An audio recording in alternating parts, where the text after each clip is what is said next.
बिस्मिल्लाहिर्रहमानिर्रहीम। अस्सलाम वालेकुम। आप सबको BB2 चैनल पे खुश आमदीद।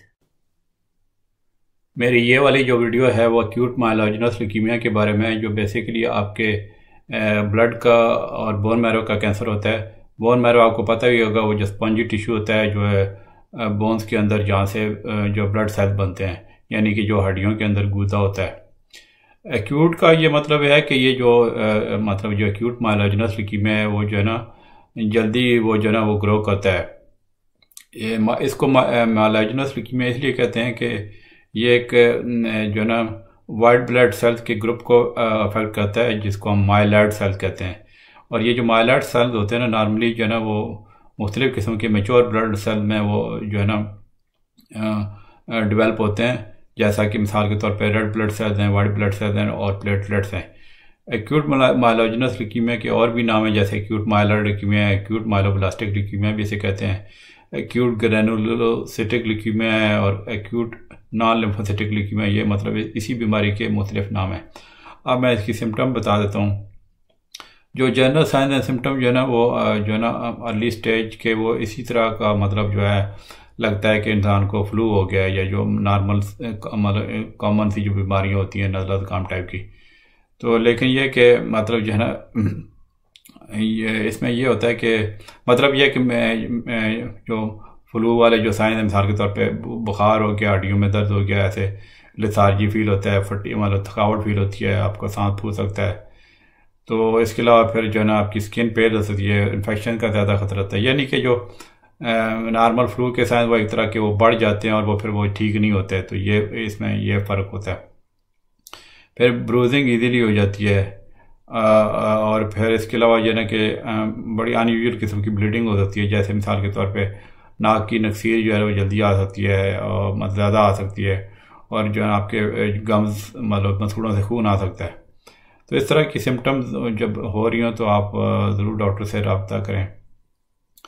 और इसकी अब मैं कागज़ बता देता हूँ, यानी किस वजह से होता है। ये बेसिकली आपकी जो जो सेल्स के जो अंदर जो है डीएनए होता है, उसमें म्यूटेशन होती है। बेसिकली जो एक सेल का डीएनए का काम क्या है कि उसमें इंस्ट्रक्शन होती हैं, और वो सेल को एक तरह के मतलब हिदायत देता है डीएनए के ये इस तरह ग्रो करना है और एक लिमिट के अंदर ग्रो करना होता है। लेकिन ल्यूकीमिया में, इसमें एक्यूट माइलोजेनस ल्यूकीमिया में क्या होता है कि जो म्यूटेशन मतलब एक तरह की चेंजेस आ जाती है उसमें डीएनए में, तो वो जो है ना बोन मैरो की जो सेल्स को जो है ना वो जो मतलब ज़्यादा मतलब ओवर ग्रो कर देते हैं, ठीक है। और ज़्यादा मतलब सेल बन जाते हैं। जब ज़्यादा सेल बनेंगे तो जाहिर बात है वो बहुत ज़्यादा नॉर्मल हो सकते हैं और जो है ना वो इमेच्योर होते हैं, ठीक है, जिसको हम माइलोब्लास्ट कहते हैं। और वो जो है इमेच्योर चूँकि सेल होते हैं तो वो जो है ना प्रॉपर फंक्शन नहीं करते थे, और फिर जो है ना हेल्दी सेल्स को जो ना क्राउड आउट कर लेते हैं, मतलब हेल्दी सेल पे एक तरह के हावी हो जाते हैं। ऐसे डीएनए की म्यूटेशन की वजूहत क्लियर नहीं है, लेकिन कुछ इसमें मैं रिस्क फैक्टर बता देता हूँ कि किन मतलब जो है ना कौन से ऐसे फैक्टर हैं जिससे इससे रिस्क बढ़ जाता है। एक तो यह कि जो ज़्यादा जिनकी एज लोगों की होती है, ये जो है आमतौर पे उन लोगों में होता है, मतलब 65+ लोगों में, ठीक है। और ज़्यादातर मतलब उसका चांस है, जितनी ज़्यादा एज होगी ज़्यादा चांस है। फिर जो है ना इसमें सेक्स मतलब यानी कि मेन जो है ना मतलब मर्दों को ज़्यादा होता है एज़ कम्पेयर टू ख़वातीन। इसके अलावा फिर अगर किसी ने प्रीवियसली कैंसर की ट्रीटमेंट ली हो, जिसमें कीमोथेरेपी या रेडिएशन थेरेपी यूज़ हुई हो, तो उसका फिर AML का रिस्क मतलब बढ़ जाता है। मुख्तसरन इसको AML कहते हैं, मतलब एक्यूट माइलोजेनस ल्यूकीमिया को। फिर यह कि किसी बंदा कोई रेडिएशन से एक्सपोज होता है, जैसे जो न्यूक्लियर रिएक्टर के एक्सीडेंट जो के सर्वाइवर जो होते हैं उनका ज़्यादा चांस है। फिर यह कि कोई डेंजरस किस्म का केमिकल एक्सपोजर हुआ है, जैसे बेंजीन का। तो इसके अलावा जो सिगरेट स्मोकर जो होते हैं उसमें जो स्मोक में बेसिक स्मोक में भी बेंजीन होता है, और इस तरह और कैंसर जो है ना प्रोड्यूस करने वाले केमिकल होते हैं, तो उनको हो सकता है।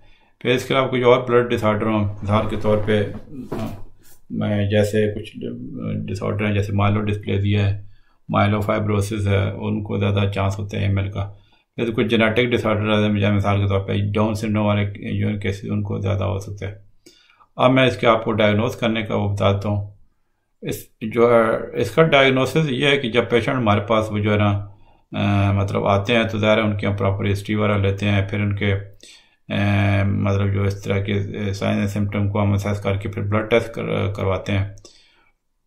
उसमें यह कि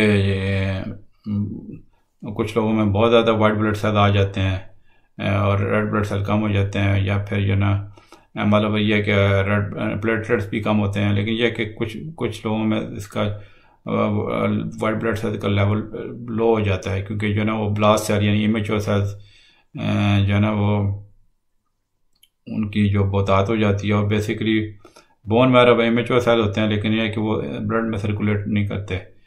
तो ये एक तरह का इंडिकेट करता है एक्यूट माइलोइडनस ल्यूकीमिया है, यानी कि अगर बोन मैरो में इमेच्योर ब्लास्ट सेल ज़्यादा हों तो वो एक तरह का निशानी है कि ल्यूकीमिया का चांस है। फिर इसके अलावा फिर हम बोन मैरो टेस्ट करवाते हैं। आमतौर पे जो है बोन मैरो बायोप्सी हो जाती है, जो आमतौर पे जो है आपकी जो हिप बोन है उससे बायोप्सी हम लेते हैं। इसके अलावा लंबर पंक्चर यानी स्पाइनल टैप हम करा सकते हैं कि स्पाइनल कॉर्ड में ल्यूकीमिया सेल तो नहीं चलेंगे। फिर इसमें कैंसर सेल को लैब टेस्ट में जो ना हम मतलब उसको टेस्ट कर सकते हैं जो ना के कुछ जीन म्यूटेशंस की एक तरह की वो प्रेजेंस के लिए। फिर ये कि इसमें फिर ये कि आगे जो इसमें हम सब टाइप्स होती हैं जो AML की मतलब जो है ना कि उसमें कुछ फर्दर सोफिस्टिकेटेड किस्म की टेस्ट कराते हैं कि आपका जो कैंसर का कितना एक्सटेंट हो गया, और स्पेसिफिक उसकी जो AML की सब टाइप्स हैं उसमें हम डिवाइड करते हैं। यानी कि जो माइक्रोस्कोप में जो AML के जो सेल नज़र आते हैं ना उसकी फिर उसके हिसाब से कैटेगरी मतलब सब टाइप बनाते हैं, वो हम उसको क्लासीफाई कर लेते हैं और उसके मुताबिक फिर ट्रीटमेंट भी आगे होती है। फिर डिपेंड करता है कि जो ट्रीटमेंट पे कि आपका जो AML की सब टाइप क्या है, आपकी एज कितनी ज़्यादा है, ओवरऑल हेल्थ आपकी कैसी है। अब मैं इसमें ट्रीटमेंट बताता हूँ। इसमें ट्रीटमेंट में ये है कि जो बेसिकली कई फैक्टर पर डिपेंड करती है सब टाइप की कौन सी डिजीज़ है, फिर ओवरऑल हेल्थ आपकी कैसी है। इसमें जो है एक तरह की 2 फेजेज होती हैं ट्रीटमेंट की। एक तो एक रिमिशन इंडक्शन थेरेपी जिसको हम बोलते हैं। इसमें क्या होता है कि बेसिकली इसमें मकसद ये होता है कि जो ल्यूकीमिया सेल्स बन गए हैं ब्लड और बोन मैरो में उनको ज़्यादा से ज़्यादा ख़त्म कर दिया जाए। तो लेकिन ये कि इसमें क्या होता है कि वो सारे ल्यूकीमिया सेल वाइप आउट नहीं हो सकते, तो इसके लिए ये फर्दर ट्रीटमेंट चाहिए होती है ताकि बीमारी दोबारा ना हो सके। उसमें फिर नेक्स्ट जो फेज़ है वो कंसल्टेशन थेरेपी आ जाती है। इसको हम पोस्ट रिमिशन थेरेपी भी कहते हैं या मेंटेनेंस थेरेपी। मतलब इसमें यह कि जो बाकी रह जाते हैं ल्यूकीमिया सेल उसको हम डिस्ट्रॉय करते हैं। और मतलब यह कि इस अगर कंसल्टेशन थेरेपी में यह होता है कि ताकि इसलिए कि इसका मकसद ये था कि रिलैप्स यानी दोबारा ये प्रॉब्लम ना हो। और इस फिर जो ये जो हम रिमिशन इंडक्शन थेरेपी में कंसल्टेशन थेरेपी में जो हम मेथड यूज़ करते थे उसमें पहले नंबर पे कीमोथेरेपी है। बेसिकली ये बहुत ज़्यादा यूज़ होती है रिमिशन इंडक्शन थेरेपी में, और कंसल्टेशन थेरेपी में भी यूज़ होती है। इसमें आमतौर पे पेशेंट जो है ना हॉस्पिटल में ही दाखिल रहते हैं, क्योंकि यह है कि वो ज़्यादा वो ये भी ख़तरा होता है ना कि नॉर्मल ब्लड सेल भी इस प्रोसेस में डिस्ट्रॉय हो सकते हैं। तो अगर तो पहले साइकिल में कीमोथेरेपी रिमिशन नहीं करती तो फिर दोबारा इसको रिपीट किया जा सकता है। फिर टारगेटेड ड्रग थेरेपी मतलब दी जा सकती है। उसमें यह कि कुछ ख़ास किस्म की एबनॉर्मलिटीज़ होती हैं कैंसर सेल में, उसको हम ध्यान में रख के मतलब जो है ना वो एक स्पेशल किस्म की टारगेटेड थेरेपी होते हैं जो उनको जो है ना उन एबनॉर्मलिटी से इंटरफियर करती हैं। फिर इसके अलावा बोन मैरो ट्रांसप्लांट भी हो सकता है कुछ केस में। तो मतलब ये कि डोनर से बोन मैरो ट्रांसप्लांट ली जा सकती है। इसके अलावा ऑटोलॉगस ट्रांसप्लांट भी हो सकता है, यानी कि अगर आपको प्रीवियस कोई रिमिशन हुआ है और आपके जो हेल्दी स्टेम सेल जो ना वो रिमूव किए गए हैं और फिर स्टोर किए गए हैं तो वही दोबारा आपके अंदर दाखिल किए जा सकते हैं। फिर यह कि कुछ लोग इसमें जो लेटेस्ट जो ट्रीटमेंट ऑप्शन मतलब जो डिस्कवर हो रही हैं उसमें लोग क्लिनिकल ट्रायल में अपने आप को इंडक्ट कर लेते हैं ताकि उन पर मुख्तलिफ ट्रीटमेंट का वो तजुर्बात हो सकें। और इसमें अल्टरनेटिव मेडिसिन का कोई खास रोल नहीं है, लेकिन यह कि उसमें अल्टरनेटिव मेडिसिन में जब कैंसर की ट्रीटमेंट हो रही है इस ब्लड कैंसर की तो उसकी जो अपनी जो ट्रीटमेंट की एक तरह की सिम्टम्स हैं मतलब जो है ना उसको एक तरह के कम करने के लिए उसमें हम आकुपंचर एडवाइस करते हैं, मसाज, मेडिटेशन और रिलैक्सेशन एक्टिविटीज़ को एडवाइस करते हैं। तो ये थी जनाब मेरी वीडियो AML के बारे में, एक्यूट माइलोजेनस ल्यूकीमिया में के बारे में। उम्मीद है आपको वीडियो पसंद आई होगी। अगर आपके ज़हन में कोई क्वेश्चन है इसके बारे में, ज़रूर जो है ना कमेंट्स में पोस्ट कीजिए। इंशाल्लाह मुझे जैसे ही टाइम मिला मैं उन कमेंट्स का रिप्लाई करूँगा। चलें, मिलते हैं इंशाल्लाह अगली वीडियो में। ओके जी, अल्लाह हाफिज़।